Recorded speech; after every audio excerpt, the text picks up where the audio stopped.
He thought it was just another drive home. Quiet streets, nothing out of the ordinary. But flashing lights shattered the calm, and in an instant, suspicion replaced innocence. Stopped not for what he did, but for who he was, he found himself face to face with an officer whose prejudice carried more weight than the law. What the officer didn't know, though, was that this stop would expose far more than bias. It would unravel everything he thought he controlled. How could a routine stop turn into the downfall of the man who abused his badge? It was a late afternoon, like so many before. Marcus, a man known for his calm presence and sharp integrity, had just wrapped up another long day at the office. He loved the simple routine, commuting home, music humming low in the car, mind shifting from work to family. To anyone passing by, he was just another driver heading home, another face in the endless stream of traffic. But behind the wheel sat a man whose role carried weight far greater than most could guess.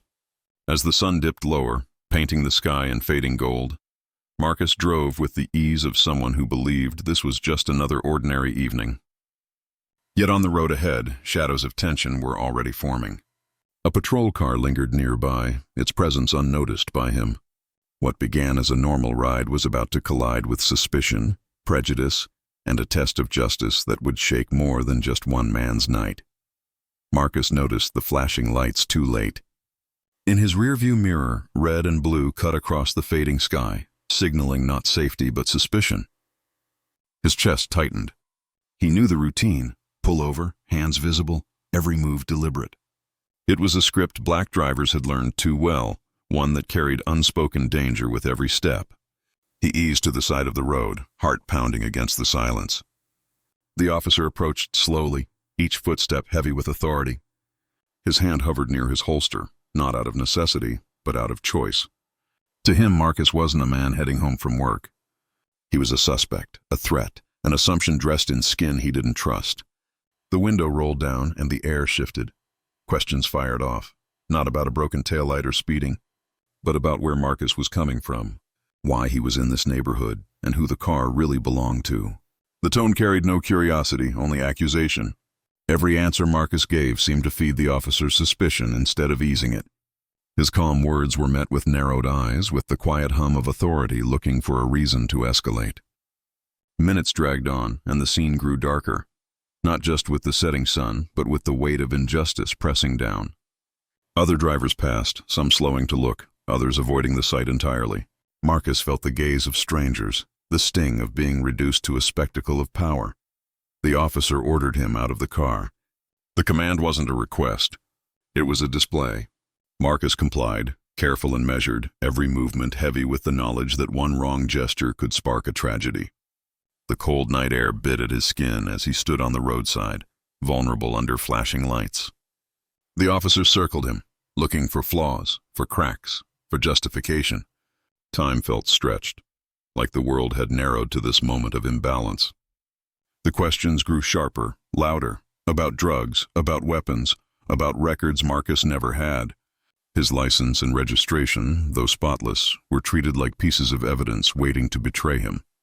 Then came the pat-down. Rough, unnecessary, and performed not for safety, but for dominance. Strangers slowed their cars to watch a man humiliated on the side of the road, while the one with the badge grew more certain of his own authority. Marcus's jaw tightened, but he stayed silent. Years of discipline had taught him that anger was a luxury he couldn't afford. Still, beneath the silence, his mind was racing, not with fear alone, but with the awareness that this stop was teetering on the edge of something bigger, something the officer could never have prepared for.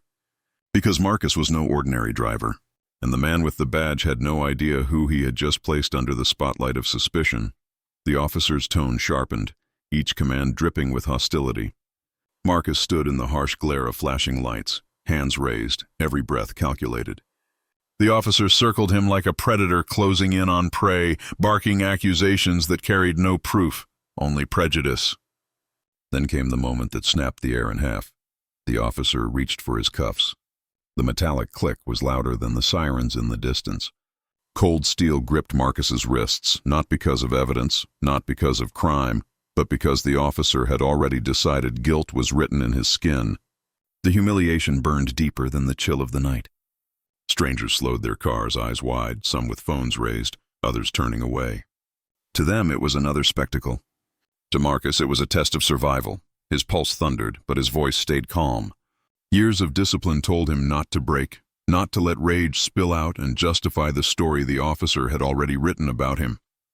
Still, inside, he felt the weight of generations pressing down, the same script, the same violence, repeated again and again. But then the officer leaned closer, arrogance twisting into a smirk. And Marcus knew. The moment had come. This was no longer just about him. This was about the abuse of power itself. Because in those cuffs stood the very man who oversaw the conduct of every officer in the department. The one who investigated corruption, abuse, and racism hidden behind the badge. The officer had unknowingly shackled the head of internal affairs. The irony was crushing.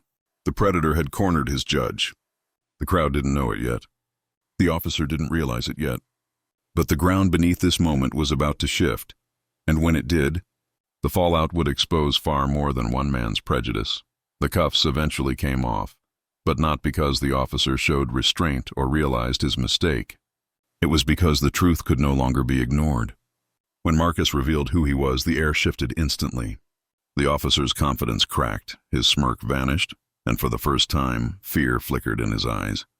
The man he had profiled, humiliated, and nearly criminalized was the very authority tasked with holding him, and every officer like him, accountable. The irony was heavy. In a single moment, the power dynamic reversed. Yet for Marcus, the damage had already been done. The sting of being reduced to nothing more than a target, of standing in the cold with wrists bound for the crime of existing while black, would not vanish with an apology or with punishment. The incident didn't end on that roadside. It rippled outward. Disciplinary actions followed. Reports were written, policies reviewed, but the deeper wound was one that paper could not heal. The reminder that even those who protect and oversee justice are not shielded from racism's reach. And that's the truth we're left with. Marcus was lucky that his position forced recognition, lucky that the abuse of power was caught before it spiraled further. But what about the countless others who don't carry that title, who don't have authority to defend themselves when the lights flash behind them? This wasn't just one officer's mistake. It was a mirror held up to a system where bias can dictate life or death in the span of seconds. So the question lingers. How many more lives will be shattered before change comes? How many more stories like Marcus's must unfold before justice means justice?